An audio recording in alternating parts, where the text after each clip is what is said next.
दुखद कहानी। बहुत समय पहले की बात है। एक छोटे से गांव में हर साल की तरह होलिका दहन की तैयारी जोरों शोरों से हो रही थी। गांव के लोग इस दिन को बेसब्री से इंतजार करते थे। होलिका दहन के दिन सभी लोग अच्छे अच्छे कपड़े पहनते, रंग बिरंगे पकवान बनाते और रात्रि को होलिका की अग्नि के पास खुशियां मनाते थे। इस गांव में एक परिवार था जो अपनी निष्ठा, विश्वास और भक्ति के लिए प्रसिद्ध था।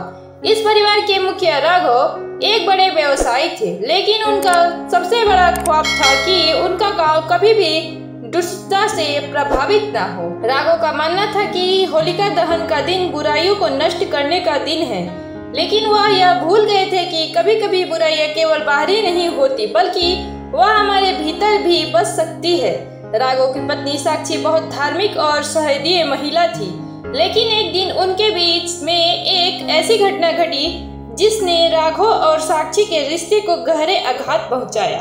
राघव को यह पता चला कि साक्षी के साथ उनके छोटे भाई अर्जुन का कोई गुप्त रिश्ता था। राघव के लिए यह घातक था, क्योंकि उन्होंने कभी सोचा भी नहीं था कि उनके घर में ऐसा कुछ हो सकता है।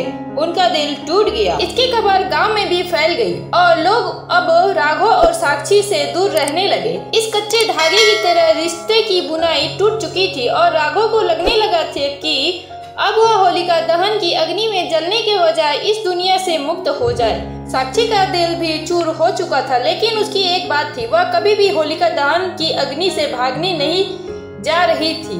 उसने यह तय किया कि वह इस आग में कूदकर अपनी आत्मा को शुद्ध करेगी, क्योंकि वह जानती थी कि उसके भीतर की पापी भावनाओं ने ही उसका और राघव का रिश्ता बिगाड़ा था। उसकी निष्ठा और भक्ति के बावजूद उसने खुद को दोषी महसूस किया। एक दिन होलिका दहन से पहले रात को साक्षी अपने घर के पास बने होलिका के ढेर के पास खड़ी हो गई।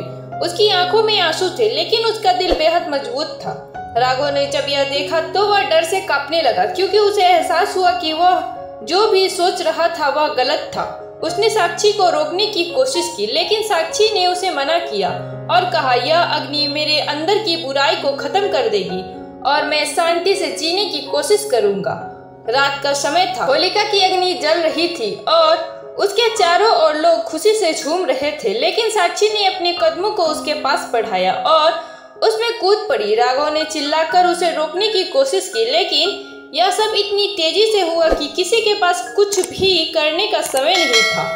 होलिका की अग्नि ने साक्षी को अपनी आग में समा लिया। साक्षी की आत्मा उस दिन शुद्ध हो गई, लेकिन उसकी यह शुद्धि राघव के लिए किसी भयानक दुखद से कम नहीं थी। वह बुरी तरह टूट चुका था। यह आग अब केवल बुराई को खत्म नहीं कर रही थी, बल्कि उसने राघव का दिल भी जला दिया था। उस रात होलिका दहन की आग से गांव का वातावरण बदल गया। लोग खुशी से नाच रहे थे, लेकिन राघव और उसके परिवार के लिए यह रात भी न खत्म होने वाला दुख बन गई। अगली सुबह जब सब लोग होलिका के ढेर के पास पहुंचे तो देखा साक्षी की राख वहां पर पड़ी थी, लेकिन उसकी आत्मा के शांति की कोई निशान नहीं थी। राघव ने बहुत सोचा, फिर उसने निर्णय लिया कि वह अब अपने जीवन का हर कदम सच्चाई और नैतिकता के रास्ते पर चलने का प्रयास करेगा। लेकिन उसकी आत्मा ने उस दिन से ही शांति की तलाश शुरू कर दी थी। वह जानता था कि होलिका दहन की आग केवल बाहरी बुराई को नष्ट नहीं करती, बल्कि हमारी आंतरिक बुराई को भी दिखाती है। गांव में उस वर्ष से होलिका दहन का पर्व मनाना बंद कर दिया गया, क्योंकि वहां के लोग जान गए थे कि कभी कभी बुराई का स्वरूप इतना जटिलता और गहरा होता है कि केवल आग से उसे खत्म नहीं किया जा सकता। राघव ने गांव के लोगों से वादा किया कि वे अब मिलकर इस गांव में शांति और प्यार का माहौल बनाएंगे। होलिका दहन की रात जो कभी खुशी की कारण थी, अब एक दुखद दिन बन चुकी थी।